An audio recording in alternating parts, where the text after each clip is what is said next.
राधे राधे दोस्तों, एक बार फिर से मेरे चैनल पर आपका हार्दिक अभिनंदन है। दोस्तों, आपको पता है सावन का महीना शुरू हो चुका है और सावन का महीना शुरू होते ही त्योहारों की छड़ी सी लग गई है। एक के बाद एक त्यौहार आ रहे हैं। उसमें से एक त्यौहार आने वाला है रक्षाबंधन का त्यौहार, जो कि भाई बहन के स्नेह और प्यार का प्रतीक है, जिसमें बहनें अपने भाई के लिए स्वस्थ और दीर्घायु की भगवान से कामना भी करती हैं।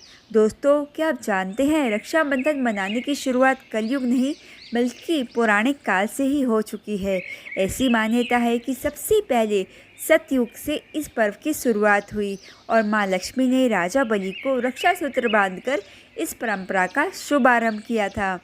रक्षाबंधन के इतिहास को लेकर ऐसी ही कुछ और कहानियाँ भी प्रचलित हैं। आज हम इन्हीं कहानियों के बारे में जानेंगे। तो चलिए शुरू करते हैं।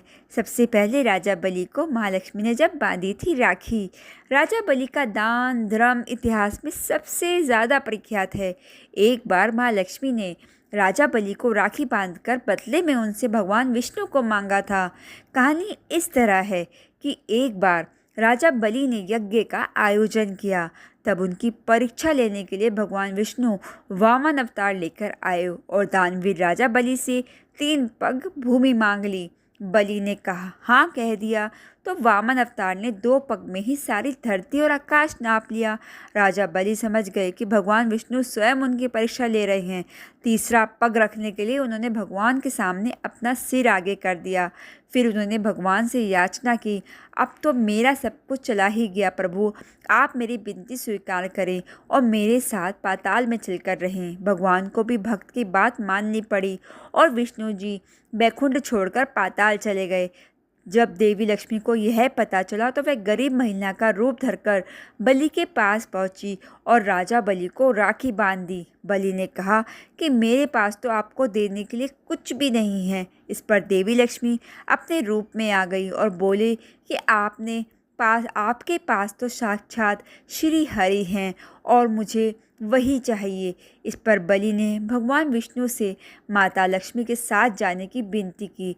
तब जाते वक्त भगवान विष्णु ने राजा बलि को वरदान दिया कि वे हर साल 4 महीने पाताल में ही निवास करेंगे।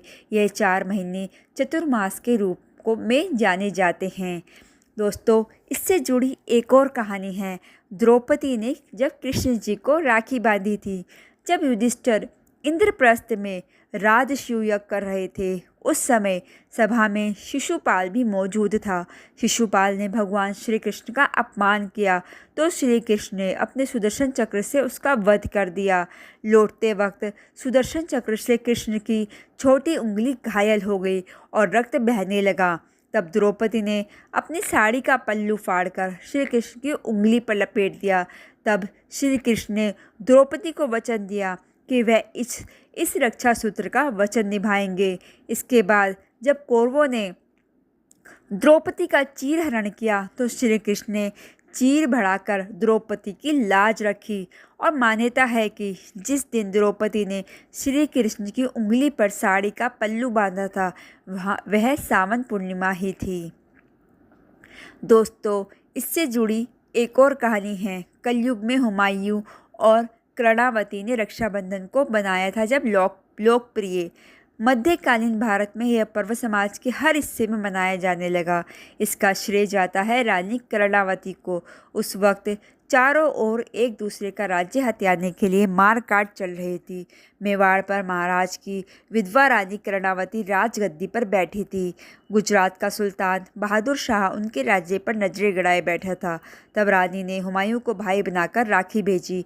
हुमायूं ने बहादुर शाह से रानी कर्णावती के राज्य की रक्षा की और अपनी राखी की लाज भी रखी। तो दोस्तों, ये थी जुड़ी कुछ कहानियाँ जो रक्षाबंधन से जुड़ी थी। आपको ये वीडियो कैसी लगी मुझे ज़रूर बताइएगा और इस वीडियो को ज़्यादा से ज़्यादा लोगों में ज़रूर से ज़रूर शेयर कीजिएगा ताकि उनको भी रक्षाबंधन से जुड़ी ये अच्छी पुरानी कहानियाँ पता चले।